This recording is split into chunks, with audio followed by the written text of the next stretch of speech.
Today we're going to make pastrami. Why pastrami? Because I love it. It's delicious. This is also a great recipe when you have a lot of time on your hands like we do right now, because this recipe takes 7 days to make. So today's day one and we're going to make the brine. So the brine is what the brisket will soak in for the first 5 days and cure, so we can get that great pastrami flavor that we're looking for.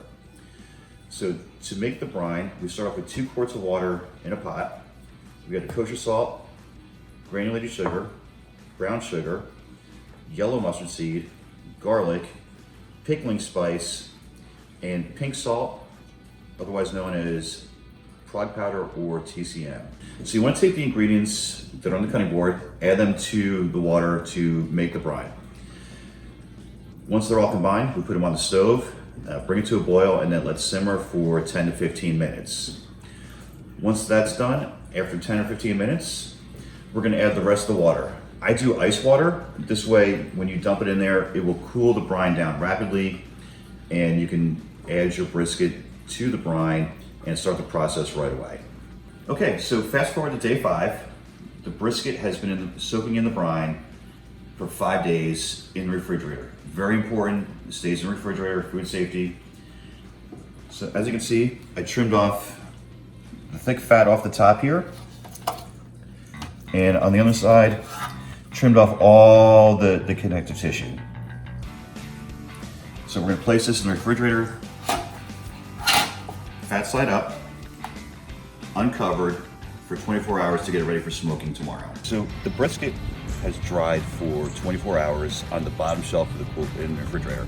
So we're gonna take our mix of peppercorns and coriander seed, and we're going to season aggressively the top of the brisket here. Use my other hand here just to make sure it doesn't fall off. And the peppercorn and the coriander gives the brisket its signature flavor here. And I kind of push it in so it sticks to the top of the meat. Okay, so now it's time to get the brisket onto the smoker. So got it set up for indirect heat with a water bath underneath it to help catch and prevent flare-ups. Some people put flavored liquid in there or beer or whatever.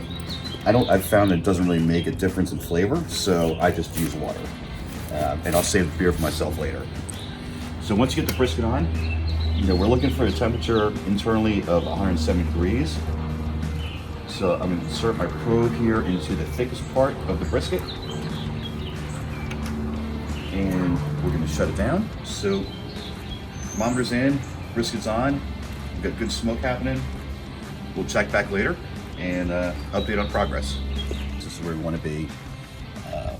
Low and slow. That's the key to cooking large pieces of meat like this.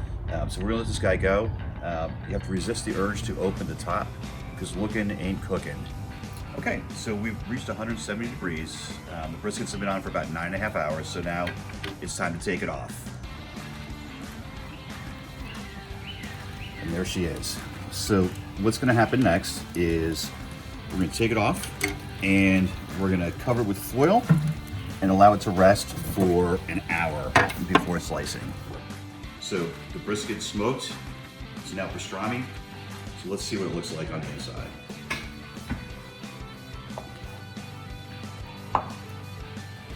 So there's our hard work after a week. We're gonna enjoy this tonight as an open face sandwich with coleslaw and Russian dressing. Russian dressing is right here. We made that earlier today, and the recipe is at the end of the video for you to enjoy. We're gonna deliver some of this to our friends tomorrow so they can make some sandwiches. Bon appetit, folks.